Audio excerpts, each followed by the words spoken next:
ꯅꯨꯖꯥꯂꯦꯝꯕꯤ ꯀꯧꯕꯤ ꯃꯔꯥꯏꯕꯛ ꯊꯤꯔꯕꯤ ꯅꯨꯄꯤ ꯃꯆꯥ ꯑꯃꯒꯤ ꯋꯥꯔꯤꯅꯤ꯫ ꯅꯣꯡꯃ ꯁꯤꯡ ꯆꯟꯕꯤ ꯑꯍꯜ ꯃꯇꯩ ꯃꯅꯥꯎ ꯑꯅꯤꯅ ꯁꯤꯡ ꯆꯟꯕ ꯆꯠꯄꯗ ꯑꯍꯜ ꯅꯨꯄꯥ ꯑꯗꯨꯅ "ꯀꯔꯥꯏꯗꯅꯣꯅꯦ ꯑꯉꯥꯡ ꯀꯞꯄꯒꯤ ꯃꯈꯣꯜ ꯑꯃ ꯇꯥꯔꯤꯕꯁꯤꯕꯣ?"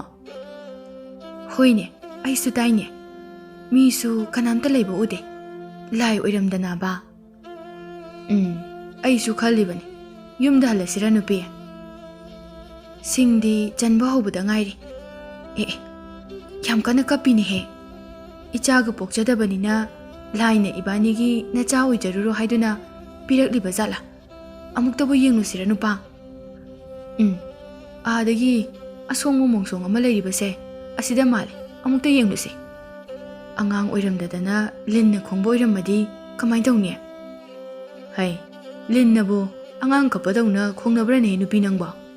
ꯌꯦꯡꯉꯨꯅꯦꯍꯦ, ꯑꯥꯗ ꯐꯤ ꯑꯉꯧꯕ ꯃꯌꯣꯝ ꯑꯃ ꯎꯔꯤꯕꯁꯤꯕꯨ ꯑꯉꯥꯡ ꯅꯠꯇ꯭ꯔꯅꯦ ꯅꯨꯄꯤ?" "ꯍꯣꯏꯅꯦꯍꯦ, ꯑꯉꯥꯡꯅꯤꯅꯦꯍꯦ. ꯑꯣ, ꯈꯨꯅꯨꯡꯁꯤꯁꯤꯗꯤ ꯅꯨꯄꯤ ꯃꯆꯥꯅꯤꯅꯦꯍꯦ. ꯅꯨꯄꯥ, ꯏꯕꯥꯅꯤ ꯎꯕꯁꯤꯗ ꯀꯞꯄ ꯇꯣꯛꯈ꯭ꯔꯦꯅꯦꯍꯦ. ꯑꯣ, ꯅꯨꯡꯁꯤꯈ꯭ꯔꯦꯗꯀꯣ." "ꯀꯅꯥꯅꯅꯣ ꯑꯁꯣꯡꯕ ꯃꯔꯛ ꯑꯁꯤꯗ ꯊꯅꯝꯂꯤꯕꯅꯣꯅꯦ ꯁꯤꯕꯣ? ꯀꯔꯝꯕ ꯃꯃꯥ ꯃꯄꯥꯅꯣꯅꯦ? ꯀꯅꯥꯝꯇꯁꯨ ꯎꯗꯦ." "ꯀꯅꯥꯃꯠꯇꯁꯨ ꯎꯗꯕ ꯃꯃꯥ ꯃꯄꯥꯁꯨ ꯀꯅꯥꯅꯣ ꯈꯪꯗ꯭ꯔꯕꯗꯤ ꯅꯨꯄꯥ, ꯏꯕꯥꯅꯤ ꯀꯝꯗꯧꯁꯤꯒꯦ? ꯑꯉꯥꯡ ꯑꯁꯤꯕꯨ ꯑꯃꯨꯛ ꯊꯅꯝꯂꯁꯤ ꯍꯥꯏꯕ꯭ꯔꯣ?" "ꯀꯃꯥꯏꯅ ꯊꯅꯝꯗꯣꯏꯅꯣꯅꯦ ꯅꯨꯄꯤ? ꯉꯥꯏꯍꯥꯛꯇꯪ ꯌꯦꯡꯁꯤ. ꯃꯃꯥ ꯃꯄꯥꯔ ꯀꯅꯥꯅꯣꯝꯃ ꯂꯥꯛꯄ꯭ꯔꯥ ꯍꯥꯏꯕꯗꯣ." "ꯍꯣꯏ, ꯌꯦꯡꯕ ꯇꯥꯔꯦꯗꯅ." ꯑꯍꯜ ꯑꯅꯤ ꯑꯗꯨꯅ ꯑꯉꯥꯡ ꯑꯗꯨ ꯄꯝꯗꯨꯅ ꯁꯥꯟꯅꯗꯨꯅ ꯐꯅ ꯀꯨꯏꯅ ꯊꯦꯡꯂꯕ ꯐꯥꯎꯕ ꯉꯥꯏꯔꯝꯃꯤ. ꯀꯅꯥꯃꯠꯇ ꯂꯥꯛꯃꯟꯗꯕꯗꯒꯤ ꯃꯇꯩ ꯃꯅꯥꯎ ꯑꯗꯨ ꯑꯉꯥꯡ ꯑꯗꯨ ꯄꯨꯔꯒ ꯃꯤꯗ ꯍꯪꯗꯨꯅ ꯌꯨꯝꯗ ꯍꯜꯂꯛꯂꯝꯃꯤ. ꯑꯍꯜ ꯅꯨꯄꯤ ꯑꯗꯨꯅ "ꯀꯝꯗꯧꯅꯤ ꯅꯨꯄꯥ? ꯃꯃꯥ ꯃꯄꯥꯁꯨ ꯐꯪꯗ꯭ꯔꯦ. ꯀꯅꯥꯝꯇꯅꯁꯨ ꯈꯪꯗꯦ ꯍꯥꯏ. ꯑꯉꯥꯡ ꯑꯁꯤꯅ ꯃꯔꯣꯜ ꯑꯃ ꯅꯨꯡꯁꯤꯔꯤꯕ. ꯃꯃꯥ ꯃꯄꯥ ꯂꯥꯛꯂꯕꯁꯨ ꯑꯩꯗꯤ ꯄꯤꯅꯤꯡꯗ꯭ꯔꯦꯅꯦ ꯅꯨꯄꯥ." "ꯑꯗꯨ ꯌꯥꯗꯦꯀꯣ. ꯍꯌꯦꯡ ꯑꯃꯨꯛ ꯃꯃꯥ ꯃꯄꯥ ꯊꯤꯁꯤ. ꯑꯗꯣ ꯑꯩ ꯁꯪꯒꯣꯜꯗ ꯆꯪꯂꯨꯒꯦ. ꯁꯟꯕꯤ ꯑꯉꯥꯡꯕꯤꯗꯒꯤꯅꯦ ꯁꯪꯒꯣꯝ ꯈꯤꯇ ꯁꯨꯝꯂꯨꯒꯦ ꯑꯉꯥꯡ ꯑꯁꯤꯒꯤ." "ꯍꯣꯏ, ꯈꯔ ꯊꯨꯅ ꯁꯨꯝꯕꯤꯔꯛꯎꯀꯣ ꯅꯨꯄꯥ." ꯑꯍꯜ ꯑꯅꯤ ꯑꯗꯨꯅ ꯌꯥꯝꯅ ꯅꯨꯡꯁꯤꯅ ꯁꯟꯒꯤ ꯁꯪꯒꯣꯝ ꯁꯨꯝꯕꯤꯗꯨꯅ ꯄꯤꯊꯛꯇꯨꯅ ꯑꯉꯥꯡ ꯑꯗꯨꯒ ꯂꯩꯃꯤꯟꯅꯔꯝꯃꯤ. ꯅꯣꯡꯉꯥꯟꯕꯒ ꯑꯃꯨꯛ ꯑꯉꯥꯡ ꯑꯗꯨ ꯄꯝꯗꯨꯅ ꯃꯃꯥ ꯃꯄꯥ ꯀꯅꯥꯅꯣ ꯍꯥꯏꯕ ꯊꯤꯕ ꯆꯠꯂꯝꯃꯤ. ꯑꯍꯜ ꯑꯅꯤꯗꯨꯅ ꯊꯤꯕꯗ ꯑꯉꯥꯡ ꯑꯗꯨꯒꯤ ꯃꯃꯥ ꯃꯄꯥ ꯃꯆꯥꯅꯤ ꯈꯪꯂꯕꯁꯨ ꯍꯥꯏꯔꯛꯈꯤꯗ꯭ꯔꯦ ꯃꯆꯥꯅꯤ ꯍꯥꯏꯕ. ꯑꯍꯜ ꯑꯗꯨꯅ ꯊꯤꯕ ꯌꯥꯕ ꯊꯤꯔꯕꯁꯨ ꯐꯪꯗꯕꯗꯒꯤ ꯃꯕꯥꯅꯤꯅ ꯑꯉꯥꯡ ꯅꯨꯄꯤ ꯃꯆా ꯑꯗු ꯌꯣꯛꯈꯤꯔꯝꯃꯤ. ꯑꯍꯜ ꯑꯗꯨꯅ ꯑꯉꯥꯡ ꯑꯗꯨꯒꯤ ꯃꯃꯤꯡꯁꯨ ꯅꯨꯖꯥꯂꯦꯝꯕꯤ ꯍꯥꯏꯅ ꯅꯨꯡꯁꯤꯅ ꯊꯣꯟꯕꯤꯔꯝꯃꯤ. ꯍꯧꯖꯤꯛꯇꯤ ꯅꯨꯖꯥꯂꯦꯝꯕꯤ ꯂꯩꯁꯥꯕꯤ ꯃꯆꯥ ꯍꯥꯏꯕꯗꯨ ꯐꯥꯔꯦ. ꯑꯍꯜ ꯑꯅꯤꯗꯨꯁꯨ ꯍꯅꯨꯕ ꯍꯅꯨꯕꯤ ꯍꯥꯏꯕꯗꯨ ꯑꯣꯏꯔꯦ. ꯅꯨꯖꯥꯂꯦꯝꯕꯤ ꯃꯁꯛ ꯃꯇꯧ ꯌꯥꯝꯅ ꯅꯨꯡꯁꯤꯕꯤ ꯈꯛꯇ ꯅꯠꯇꯅ ꯏꯪ ꯇꯞꯄꯤ, ꯑꯍꯜ ꯂꯃꯟꯅ ꯌꯥꯝꯅ ꯅꯨꯡꯁꯤꯕ ꯅꯨꯄꯤ ꯃꯆꯥ ꯑꯃ ꯑꯣꯏꯅ ꯍꯧꯔꯝꯃꯤ. ꯃꯥꯕꯨ ꯌꯣꯛꯄꯤꯔꯛꯄ ꯑꯍꯜ ꯑꯅꯤꯗꯨꯅ ꯍꯦꯛ ꯄꯣꯛꯆꯕ ꯃꯆꯥꯒꯨꯝꯅ ꯂꯨꯅ ꯇꯧꯕꯤꯔꯝꯃꯤ. ꯐꯅ ꯋꯥꯔꯕꯁꯨ ꯑꯍꯜ ꯑꯅꯤꯗꯨꯅ ꯃꯤꯒꯤ ꯃꯆꯥ ꯃꯁꯨꯒꯨꯝꯅ ꯃꯍꯩ ꯃꯁꯤꯡꯁꯨ ꯐꯖꯅ ꯇꯝꯍꯟꯕꯤꯔꯝꯃꯤ. ꯑꯗꯨꯅ ꯅꯨꯖꯥꯂꯦꯝꯕꯤ ꯋꯥꯈꯜ ꯃꯄꯨꯡ ꯐꯥꯕ ꯑꯐ ꯐꯠꯇ ꯐꯖꯅ ꯈꯪꯕꯤ ꯍꯥꯏꯕꯗꯨ ꯑꯣꯏꯔꯝꯃꯤ. ꯅꯨꯖꯥꯂꯦꯝꯕꯤꯅ "ꯄꯨꯄꯨ, ꯏꯕꯣ, ꯆꯥꯛ ꯂꯣꯏꯔꯦ, ꯆꯥꯛ ꯆꯥꯔꯁꯤ ꯂꯥꯛꯑꯣ." "ꯍꯦ ꯍꯅꯨꯕꯤ, ꯅꯁꯨꯅꯅꯦ ꯆꯥꯛ ꯂꯣꯏꯔꯦꯌꯦ. ꯂꯥꯛꯑꯣ, ꯆꯥꯛ ꯍꯥꯟꯅ ꯆꯥꯔꯨꯔꯁꯤ. ꯍꯣꯔꯦꯟ ꯅꯨꯃꯤꯗꯥꯡ ꯋꯥꯏꯔꯝꯗ ꯊꯥꯔꯁꯤꯀꯣ." "ꯍꯣꯏ, ꯆꯥꯔꯨꯔꯁꯤ. ꯑꯩꯁꯨ ꯂꯥꯝꯃꯤ. ꯏꯁꯨꯒꯤꯅꯦ ꯍꯦꯟꯖꯥꯡ ꯃꯅꯝ ꯑꯁꯤꯗ." "ꯏꯁꯨꯅ ꯊꯣꯡꯕ ꯆꯥꯛ ꯏꯟꯁꯥꯡꯁꯤꯗꯤ ꯄꯪꯍꯥꯎꯗ ꯍꯥꯎꯏ. ꯂꯩꯇꯨꯝ ꯊꯣꯡꯂꯕꯁꯨ ꯍꯥꯎꯕꯨ ꯍꯥꯎꯒꯗꯕ ꯍꯦꯛꯇ ꯃꯥꯜꯂꯤ." "ꯍꯣꯏ ꯍꯅꯨꯕ." ꯃꯈꯣꯏ ꯑꯍꯨꯝꯗꯨ ꯌꯥꯝꯅ ꯅꯨꯡꯁꯤꯅꯅ ꯆꯥꯛ ꯆꯥꯃꯤꯟꯅꯔꯝꯃꯤ. "ꯍꯥꯎꯕ꯭ꯔꯣ ꯏꯕꯣ, ꯄꯨꯄꯨ, ꯍꯥꯎꯕ꯭ꯔꯣ? ꯏꯁꯨꯅ ꯊꯣꯡꯂꯒꯕꯨ ꯍꯥꯎꯇꯦ ꯍꯥꯏꯕ꯭ꯔో? ꯑꯗꯨꯅꯅꯤꯅꯦꯍꯦ ꯆꯥꯛꯀ ꯑꯃꯠꯇ ꯂꯦꯝꯍꯟꯗ꯭ꯔꯤꯕꯁꯦ. ꯃꯕꯣꯛꯅ ꯍꯥꯏꯔꯛꯑꯦ. ꯑꯩꯗꯤ ꯍꯥꯎꯃꯟꯗꯅ ꯆꯒꯨꯝ ꯐꯥꯎꯕ ꯑꯃꯠꯇ ꯇꯥꯍꯟꯗ꯭ꯔꯕꯅꯤ." "ꯏꯕꯣꯛꯇꯤ ꯑꯁꯤ ꯍꯥꯏꯔꯛꯑꯅꯤ ꯈꯪꯉꯕ." "ꯏꯁꯨꯁꯨ ꯆꯥꯎꯅꯦꯍꯦ. ꯏꯁꯨꯅ ꯆꯥꯕꯁꯦ ꯌꯦꯡꯕ ꯌꯥꯝꯅ ꯅꯨꯡꯉꯥꯏꯅꯤ ꯄꯨꯄꯨꯗꯤ. ꯀꯌꯥꯗ ꯃꯁꯥ ꯅꯥꯟꯅ ꯏꯪꯅ ꯇꯞꯅ ꯆꯥꯔꯤꯕꯅꯣ. ꯆꯥꯎ." "ꯑꯗꯨ ꯄꯨꯄꯨ, ꯏꯕꯣ, ꯍꯣꯔꯦꯟꯗꯤ ꯑꯩ ꯀꯩꯊꯦꯜ ꯆꯠꯄꯗꯣ ꯂꯥꯛꯇꯣꯏꯅꯤꯀꯣ. ꯑꯩꯈꯣꯏ ꯑꯍꯨꯝ ꯄꯨꯟꯅ ꯆꯠꯁꯦꯕ. ꯑꯩ ꯀꯩꯊꯦꯜ ꯆꯠꯇꯕ ꯀꯨꯏꯔꯦ." "ꯅꯪ ꯄꯨꯄꯨꯒ ꯑꯗꯨꯝ ꯂꯩꯔꯝꯃꯨꯗ, ꯋꯥꯅꯕꯅꯤ ꯏꯁꯨꯁꯤꯗꯤ." "ꯋꯥꯔꯣꯏ, ꯑꯩ ꯂꯥꯛꯇꯣꯏꯅꯤꯀꯣ." "ꯏꯁꯨꯅ ꯅꯣꯡ ꯐꯥꯗꯣꯛ ꯍꯥꯏꯔꯤꯕꯁꯤ ꯀꯣꯛ ꯌꯥꯕꯤꯔꯣ ꯀꯩꯗꯧꯕꯒꯤ ꯍꯅꯨꯕꯤ?" "ꯍꯣꯏ, ꯏꯁꯨꯅ ꯌꯥꯝꯅ ꯆꯠꯅꯤꯡꯂꯒꯅꯅꯦ ꯆꯠꯂꯁꯤ." ꯑꯁꯨꯝꯅ ꯆꯥꯛ ꯆꯥꯕ ꯂꯣꯏꯗꯨꯅ ꯅꯨꯖꯥꯂꯦꯝꯕꯤ ꯍꯣꯔꯦꯟꯗꯤ ꯃꯕꯣꯛꯀ ꯀꯩꯊꯦꯜꯗ ꯆꯠꯂꯅꯤ ꯍꯥꯏꯗꯨꯅ ꯍꯔꯥꯎꯅ ꯂꯩꯈ꯭ꯔꯦ꯫ ꯅꯨꯃꯤꯗꯥꯡ ꯋꯥꯏꯔꯝ ꯌꯧꯔꯛꯇꯨꯅ ꯃꯕꯣꯛꯀ ꯅꯨꯖꯥꯂꯦꯝꯕꯤꯒ ꯀꯩꯊꯦꯜꯗ ꯊꯣꯔꯛꯂꯦ꯫ ꯃꯄꯨꯗꯤ ꯏꯪꯈꯣꯜꯗ ꯆꯪꯍꯧꯔꯦ꯫ ꯃꯕꯣꯛꯇꯨꯒ ꯅꯨꯖꯥꯂꯦꯝꯕꯤꯒ ꯂꯥꯛꯄꯗ ꯑꯐꯕ ꯃꯤꯁꯤꯡꯅ ꯅꯨꯡꯁꯤꯅ ꯍꯔꯥꯎꯅ ꯌꯦꯡꯅꯩ ꯀꯧꯅꯩ, ꯑꯗꯨꯒ ꯃꯤꯔꯦꯝ ꯑꯣꯏꯕ ꯃꯤꯋꯥ ꯉꯥꯡꯅꯕ ꯄꯥꯝꯕꯁꯤꯡꯅꯗꯤ ꯇꯨꯃꯤꯟ ꯇꯨꯃꯤꯟꯅ ꯃꯤꯋꯥ ꯉꯥꯡꯅꯗꯨꯅ ꯅꯣꯛꯂꯤ꯫ ꯃꯤꯋꯥ ꯉꯥꯡꯕꯤ ꯅꯨꯄꯤꯁꯤꯡ ꯑꯗꯨꯅ ꯃꯕꯣꯛꯀ ꯃꯁꯨꯒꯁꯦ ꯀꯗꯥꯏꯗꯅꯣ ꯌꯥꯝ ꯍꯔꯥꯎꯅ ꯅꯨꯡꯁꯤꯅꯅ ꯆꯠꯂꯦꯃꯤ꯫ ꯃꯕꯣꯛꯅ ꯍꯥꯏꯔꯛꯏ, ꯑꯣ ꯀꯩꯊꯦꯜꯗꯅꯦ, ꯏꯁꯨꯁꯨꯅꯦ ꯆꯠꯅꯤꯡꯉꯦ ꯍꯥꯏꯗꯨꯅ ꯄꯨꯔꯛꯂꯤꯕꯅꯤ꯫ ꯅꯁꯨ ꯅꯨꯄꯤꯁꯦ ꯃꯁꯛꯁꯦ ꯌꯥꯝꯅ ꯏꯪ ꯇꯞꯅ ꯐꯖꯩ ꯍꯥꯏꯕ꯫ ꯑꯣ ꯏꯕꯣꯛꯇꯤ ꯃꯔꯥꯏꯕꯛꯄꯨ ꯑꯣꯟꯊꯣꯛꯅ ꯐꯈ꯭ꯔꯦꯗ, ꯁꯤꯔꯝꯗꯥꯏ ꯃꯤꯀꯨꯞ ꯑꯁꯤ ꯐꯥꯎꯕ ꯁꯦꯕꯥ ꯇꯧꯕꯤꯅꯕ ꯑꯃ ꯈꯨꯟꯗꯨꯅ ꯐꯪꯖꯔꯦꯁꯦ꯫ ꯑꯃꯅ ꯑꯃꯨꯛ ꯍꯥꯏꯔꯛꯏ, ꯃꯥꯒꯤ ꯃꯃꯥꯒ ꯃꯄꯥꯒꯗꯣ ꯁꯨꯡꯐꯪ ꯍꯦꯛ ꯐꯪꯈꯤꯗꯦꯗꯀꯣ, ꯀꯃꯥꯏ ꯇꯧꯕ ꯃꯃꯥ ꯃꯄꯥꯅꯣ, ꯊꯃꯣꯏꯕꯨ ꯑꯣꯟꯊꯣꯛꯅ ꯀꯟꯈ꯭ꯔꯦ,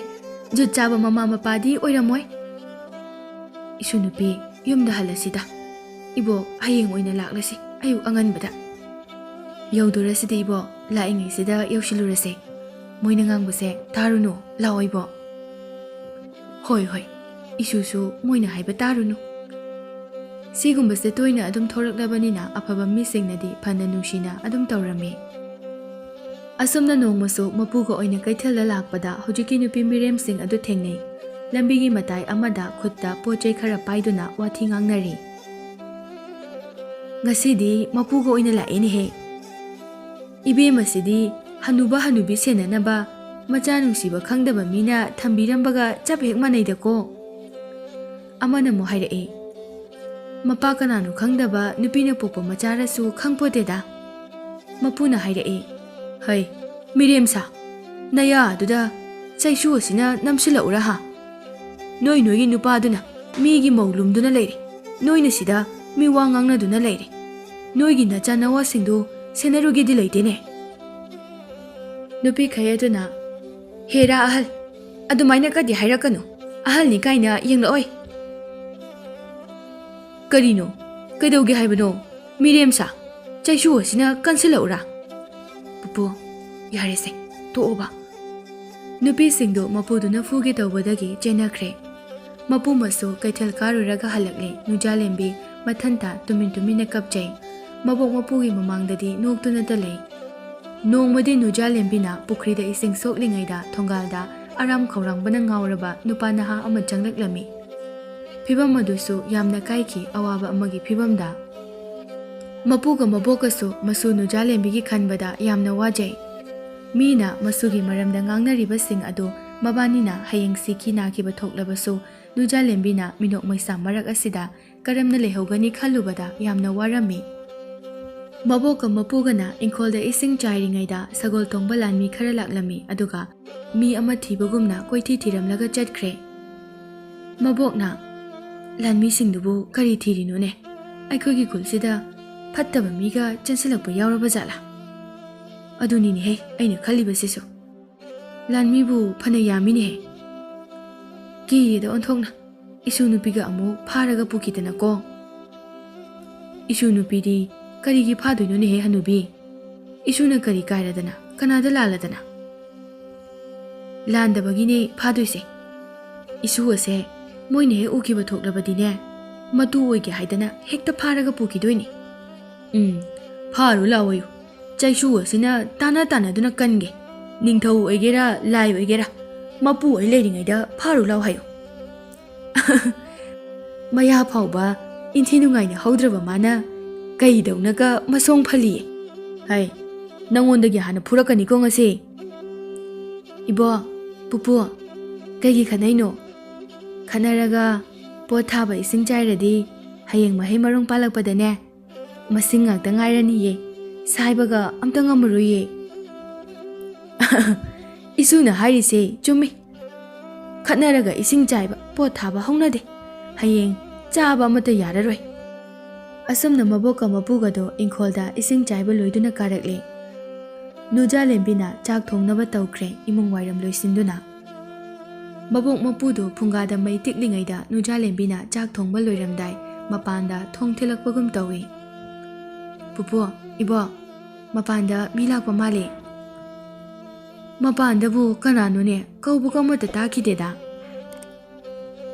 Isu nupi phaba lakpa oiramdanane thong hangnunuko. Ibo, aidi kanana kaigi phadoiba. Masak phajaba afaba nupi uba yadaba mina. Ihe, masigi hanubi sidi pharak yamna ngangkhreda. Hey, hanubi, nang oina phakini se. Nujalembi kananoe. Amuka mapanagi thong thilae. Tu, pupo, amuka thong thilae. Kananone? Hanuba, thong hangjarunuko, aidi yam kiko. Mapuna thong hangtoklubada nupana ha ama leptuna leirami aduga hoi mai haiba nangdringaida imungda chensilae. Mapi marol adusu phibam charamde. Hai, kananone he nangbo? Imungda chensinkhrini sidi. He, isu nupi, maning thong hangu, chalhaurasi ibani. Ngai khuibo, mise sokpa male. Isu thokpa male. Isu nupi, nangbu mi asigi manakta changanuni he. Kanano karino su khangdana. Isu nupi, nangbu chilasi hairaga. Mi asigi manakta changkhrini tawrisibo. Pupo, ibo, iyam thoe. Nujalembi mapuga mabokana kanna haiba chaiba tade masak khangdaba nupa adugi manakta changduna anaba asokpadu yengbirami aduga phi amana yasinbirami asokpa mafam aduda. Mabokna hairae. Mi phattaba oiramdanane isu ase awafamdaga tarabadi ibokti loirehe. Ngasai ningthogi lanmisingna thiramba midu oiramdanane. Adubu phibamsidi yengbada yamna nungairinihe. Mapi marol asina mochebagi wani. Karino pupuga ibokana yengduna leiduba nasugi mateng pangbigadra hairaga. Aina lakpase. Iboka pupuga se yam hainadraba male. Ai chacharage. Chatpa yadi. Aigi lairaba yumsida changlaklabaninane. Asokpa anabado phadri phauba hanba yadi. Ado nangbu kanano? Karaidagino? Karigi soklibano sina? Ibungo, nang afaba midi mini ko. Aigi isuse awabagadi taroi ko. Lanmisingna ai mafam asida leire. Lotli khangkrabadi ibok hoi kainomadi tawrani. Aduna ai chalage. Kamaina karaida chatoino? Mapanse pumamame. Asokpasiga karaida chakani? Ngasidi sida sumlotlaga leiro. Pupo, thongnause chena lonsinbiyo.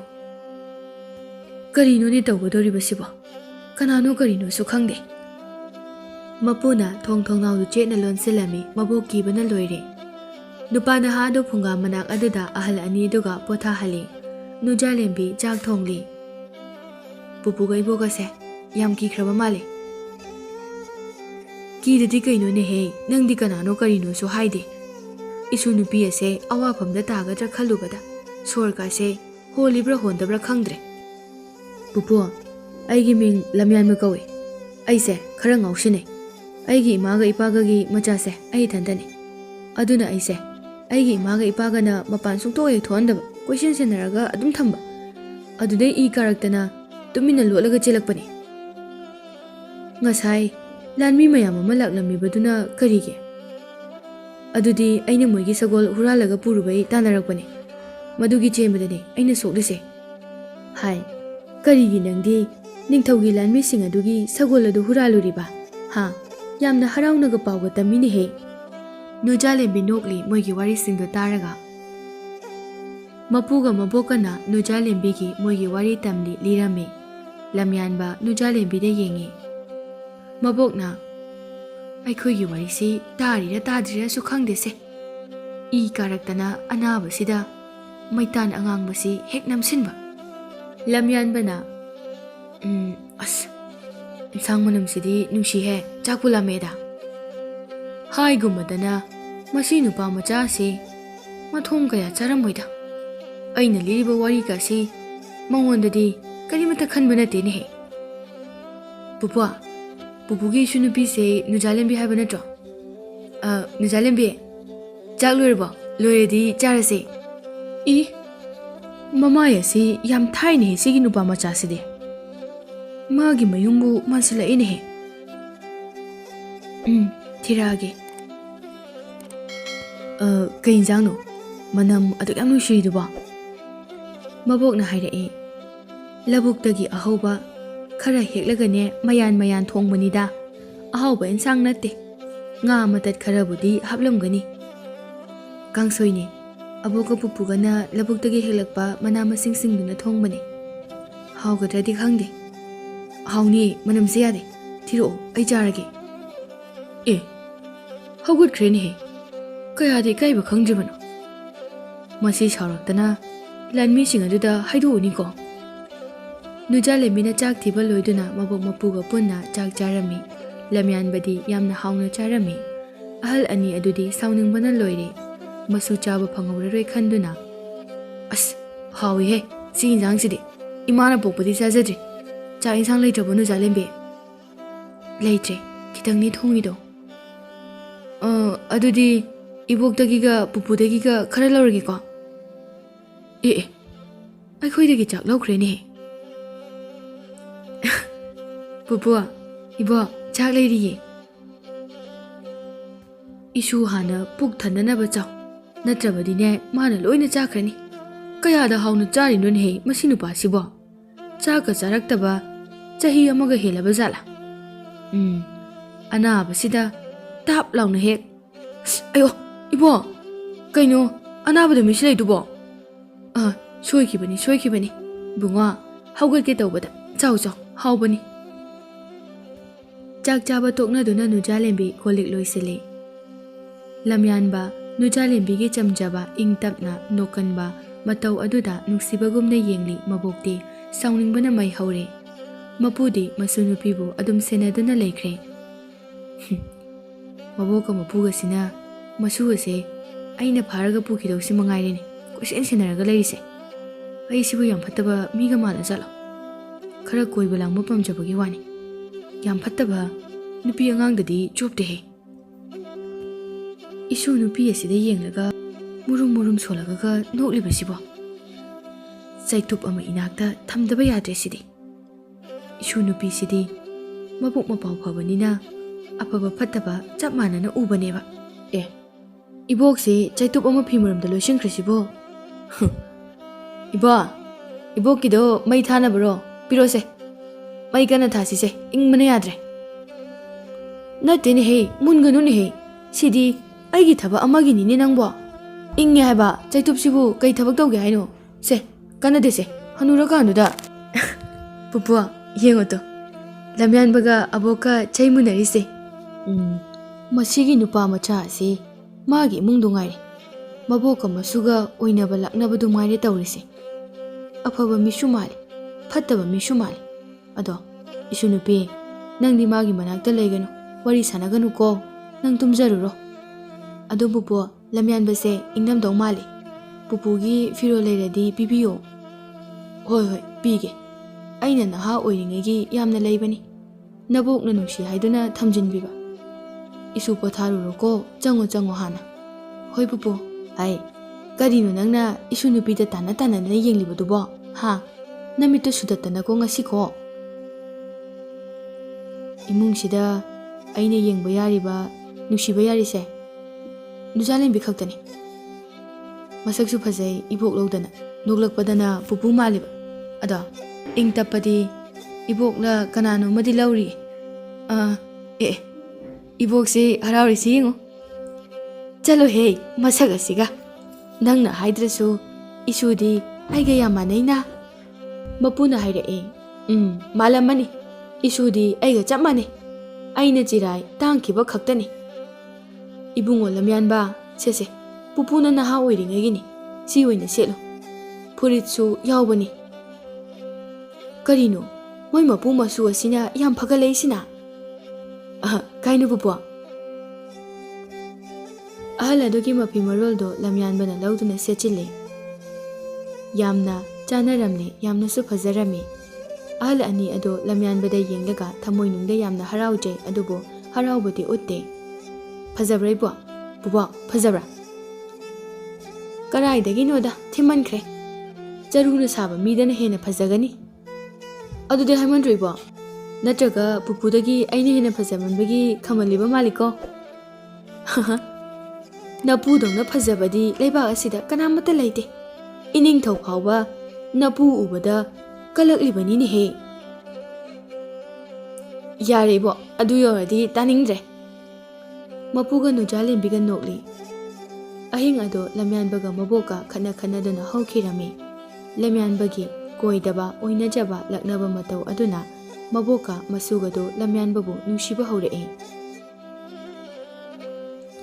नोंनिनिदि लम्यानबसो लैबा नुंगाइबदगी नुजालेंबिगी मनाक्ता लैनिंगबना माना थोंबा चाक एंसांग चानिंगबना मबोका मपुगना तालबा फावबा चटलु याद्रे लम्यानबना नुजालेंबिबु यामना नुसिबा हेलक्लमी नुजालेंबिगा मबोक मपुगसो लम्यानबबु चलहनिंगदबा फावरमी असुमना चयोल अमा फारबा मतुंगदा लम्यानबगी असोकपसिंग अदुसो फरम्मी लम्यानबा yum अदुदगी चटनबा थोरक्लमी मबोकना हे कायदनो लम्यानबा नंगना थोइदुना थोखिनो अमु फाबिखिनिने इमुंगदा चंगो इबो अयुम चलगे ए करिनो होय my हाइदना खंगचा चलगे हाइबबु लम्यानबा हाय चटपा यारो इमुंगदा चंगो थुना तल्ले युमदा चलगे इबोकसे अइंगोंदा खतनाबा याम हौ अदुना चलगे पुपु चलगे नुजालेंबी चलगे अमु हना लारो नो याम फते नुजालेंबी यामना पाखतबगुमना थमोइदा फावख्रे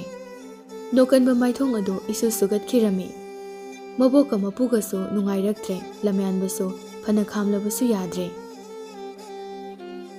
आई खनबा हौररोये चलनुने लम्यानबा मतम खरा लैखोने नंगबो तल्ले चलगे इबो पुपु नुजालेंबी नोइसे यामना सुफै अइने इमुंग कया थेंगनरमे मोय कया सुपुलुरे इबोका पुपुगुमना नुंसिबा फबा थेंगनरक्त्रे अदुना चलगे कुइना सुम लैरदी नुजालेंबीसे यामना नुंसिरअनी आई सुम नुंसिरअदी नुजालेंबीसे अइना पुरगा चख्रदी इबोका पुपुगा वाहौरैद्रो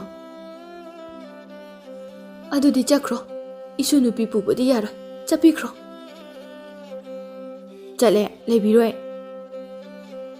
लम्यानबा नोकलबसो थमोइदि कपलमी मबोक मपु नुजालेंबीसो कपलमी लम्यानबना थोंगाल यौकिबदा निंथौगी लानमीसिंगदा लाक्लमी लम्यानबगा लानमीसिंग अदुगा वारी सानाबदो उबदा मबोक मपु होइदो पाखतख्रे अदुगा लम्यानबा कन्नबा चेंसिलए हे लानमीसा इसु फाबा यारो नोइगी सगोलदो आई सिंगे अनिबु सिंगे इसुदि फाबा यारो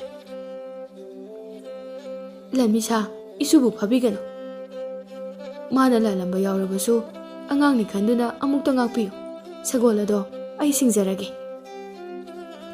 लानमी सिंगदो नोए लम्यानबा मपी ताकिबा खंगहौदे नुजालेंबी लापना पाखतना येंगलदुना कपली अदुगा लम्यानबा पुरगा चटखिरमी नुजालेंबीगी तारकलिबा मपीदु तैथोक्तुना मसा मथनता वहंग कया अमा हंगजे करिगिनो ngasi aigi pisina lepa leitana tarakliba lamyanbaga aiga mari kari thoknaduna aina sik yamna wari bano maboka mapuga su janglakle mapi taithok tuna nujalembi kaptaba sadana nokli nujalembi na mapi lo sinduna nokliba ado mapuga maboka na khangi ibo pupu lamyanba pukrabra phareda pukhibana मालेरिगा इमुंगसे याम लांगी पोथाफम खंगदे आइगी नुसिबा पुपुगा इबोकसे पोथाफम द खंगद्रे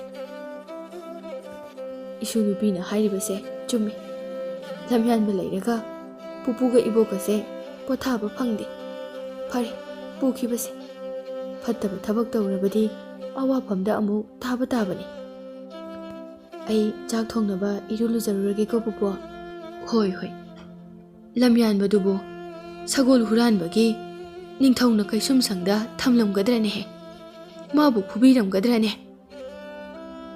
इबो लम्यानबा कैसु तौरमोय हायो पुपु लम्यानबा कैसु तौरमोय ये मबोके वाहाइदुदा नुजालेंबिगी मपीदो लोसनबा ngamdana कपलकले मोय अहोमदो कमिनादुना मबोका मफुगना नुजालेंबिबु थेमलमी उपाय लेजद्रबा नुजालेंबिगा मपुगा मबोकदो लम्यानबगी खनबदा यामना वारमी असमना मतम खरा हौख्रे मपुगा मबोकदो हानगुमना अमुक लेरकले अदुबो नुजालेंबिदी लम्यानबगी वखल kauro haiba yakidre. Nujalembi chak thongna ongli mabokna. Kamai tongni hanuba. Isu nupi ase lamyan bane hek chakibadagi adum ungduna ta laikre. Aikhoi hek uragana nokpa saduna lairiba. Aibu konungda chatlaga isu lamyan bagi damak ining thoda makhong paiduna haizarubana phadoirane. Konungdabu changalakadrane. Khangde adudi. Adubu chatlaga amuktangdi laibak yengsirane. Isu nupigi mataw ase ai yengba ngamdrene. Lamyan base kari tawbagi laino khangde. Yum asuk yamna leibasida changdadana lairaba mallaba yumsida karigi changlaklibano. Waduna talakjaraba isu nupi ase hena wahalaredo. Madugi lamyan ba haibaduna. Mingkadi aphawba ningthaugi macha masugi hek thonjiladana lamyan ba kaini. Aduga huran ba oiramle. Yarene he nangsu isu nupado kaisu phattaba midi nate. Khara langba khara koiba miga punba pamjaba khaktani ne. Hanuba nangna adumaina khanbagi wani. Lanmi sing adudani khalamloi ne. Yare toose. Isu nupi ase hana mukta themsi. Kamaina themgadabano tawrisibo. Isu nupi nangbu chakaloirabo. Nujalembi mapi daithoi kaptaba saduna. Pupu loidore. Pupu chak lamlabo ai loisilage thuna. Horendi kaithen chaluse.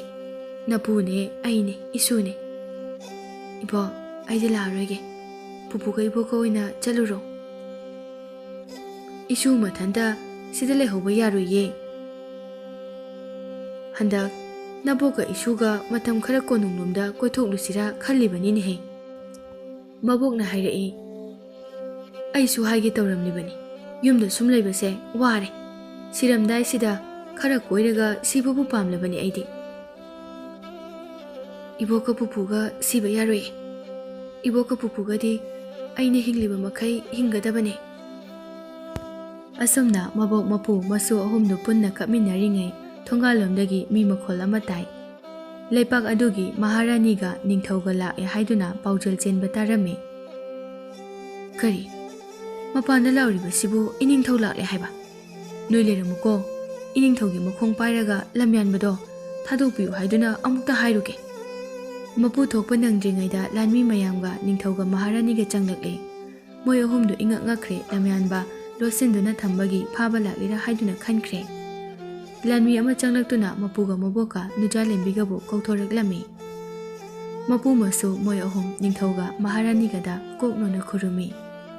Ningthauna haha noi ahum konungda puba tarene. Aikhoina lankiba soikiba yaurabaso iningthauna amukta ngakpiu. Iningthauna aikhoibu ngakpibada isu nupa lamyanbaso amukta ngakpiu. Mane iningthaugi lanmigi sagol huraloi haibado. Ai ingkolase piraga singjarake. Iningthaudi minungsi leiba pukchel chawbani do.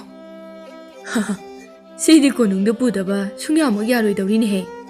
Siguma mi sidi leipak asida atangbani.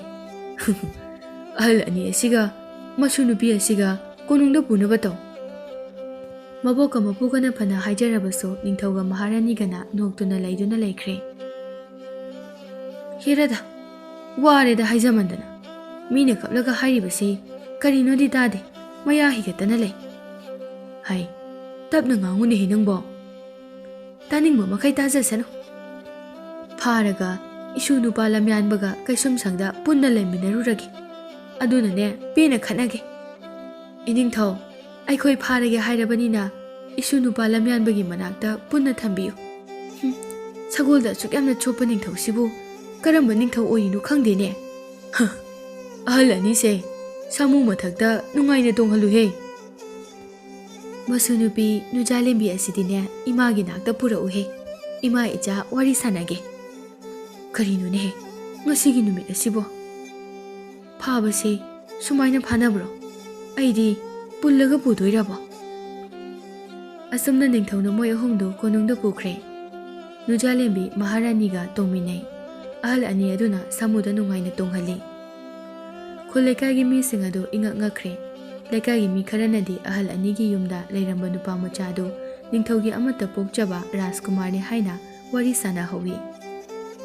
ꯑꯍꯜ ꯑꯅꯤꯗꯨꯒ ꯅꯨꯖꯥꯂꯦꯝꯕꯤꯒꯅ ꯀꯣꯅꯨꯡ ꯌꯧꯔꯛꯄꯗ ꯚꯥꯞ ꯂꯣꯏꯅ ꯇꯥꯔꯝꯃꯤ꯫ ꯂꯝꯌꯥꯟꯕ ꯑꯇꯩ ꯀꯅꯥꯁꯨ ꯑꯣꯏꯔꯝꯗ꯭ꯔꯦ, ꯂꯩꯕꯥꯛ ꯑꯗꯨꯒꯤ ꯅꯤꯡꯊꯧꯒꯤ ꯃꯆꯥꯅꯨꯄꯥ ꯔꯥꯖꯀꯨꯃꯥꯔ ꯑꯣꯏꯔꯝꯈꯤ꯫ ꯂꯝꯌꯥꯟꯕꯅ ꯃꯃꯥꯒ ꯃꯄꯥꯒꯗ ꯑꯍꯜ ꯑꯅꯤ ꯑꯗꯨꯒꯤ ꯋꯥꯔꯤ ꯑꯗꯨ ꯑꯃꯗꯤ ꯃꯥꯅ ꯅꯨꯖꯥꯂꯦꯝꯕꯤꯕꯨ ꯌꯥꯝꯅ ꯅꯨꯡꯁꯤꯖꯕꯒꯤ ꯋꯥꯔꯤ ꯄꯨꯝꯕ ꯂꯣꯏꯅ ꯂꯤꯕꯗꯒꯤ ꯅꯤꯡꯊꯧ ꯃꯁꯥꯃꯛꯅ ꯃꯍꯥꯔꯥꯅꯤꯒ ꯃꯈꯣꯏ ꯑꯅꯤꯅ ꯃꯈꯣꯏ ꯑꯍꯨꯝꯃꯛꯇꯨ ꯃꯥꯒꯤ ꯃꯅꯥꯛꯇ ꯆꯠꯇꯨꯅ ꯂꯧꯕ ꯂꯥꯛꯄ ꯑꯣꯏꯔꯝꯈꯤ꯫ ꯑꯍꯜ ꯑꯅꯤ ꯑꯗꯨꯅ ꯂꯝꯌꯥꯟꯕꯕꯨ ꯅꯨꯡꯁꯤꯖꯔꯝꯕ, ꯃꯥꯒꯤꯗꯃꯛꯇ ꯋꯥꯖꯔꯝꯕ ꯑꯗꯨ ꯎꯕꯗ ꯅꯤꯡꯊꯧꯒ ꯃꯍꯥꯔꯥꯅꯤꯒꯅ ꯍꯦꯟꯅ ꯄꯦꯟꯈꯤꯔꯝꯃꯤ꯫ ꯑꯁꯨꯝꯅ ꯃꯄꯥ ꯅꯤꯡꯊꯧꯒ ꯃꯃꯥ ꯃꯍꯥꯔꯥꯅꯤꯒꯅ ꯂꯝꯌꯥꯟꯕꯒ ꯅꯨꯖꯥꯂꯦꯝꯕꯤꯒ ꯂꯩꯕꯥꯛ ꯄꯨꯡꯖꯥꯎ ꯊꯤꯟꯅ ꯂꯨꯍꯣꯡꯗꯨꯅ ꯅꯨꯖꯥꯂꯦꯝꯕꯤ ꯂꯩꯕꯥꯛ ꯑꯗꯨꯒꯤ ꯔꯥꯖꯀꯨꯃꯥꯔꯤ ꯑꯣꯏꯈꯤꯔꯝꯃꯤ꯫ ꯆꯍꯤ ꯀꯌꯥ ꯍꯧꯈ꯭ꯔꯦ꯫ ꯅꯨꯖꯥꯂꯦꯝꯕꯤꯕꯨ ꯂꯝꯌꯥꯟꯕꯅ ꯂꯨꯅ ꯇꯧꯕ, ꯃꯃꯥ ꯃꯍꯥꯔꯥꯅꯤ ꯃꯄꯥ ꯅꯤꯡꯊꯧꯒꯅ ꯌꯥꯝꯅ ꯂꯨꯅ ꯇꯧꯕꯤꯕꯅ ꯅꯨꯖꯥꯂꯦꯝꯕꯤ ꯃꯥꯒꯤ ꯃꯃꯥ ꯃꯄꯥ ꯀꯅꯥꯅꯣ ꯍꯥꯏꯕ ꯋꯥꯈꯜ ꯑꯗꯨ ꯀꯥꯎꯈꯤꯔꯝꯃꯤ꯫ ꯍꯧꯖꯤꯛꯇꯤ ꯅꯨꯖꯥꯂꯦꯝꯕꯤꯒ ꯂꯝꯌꯥꯟꯕꯒ ꯌꯥꯝꯅ ꯅꯨꯡꯁꯤꯅꯅ ꯅꯨꯡꯉꯥꯏꯅ ꯄꯥꯟꯈꯤꯔꯝꯃꯤ꯫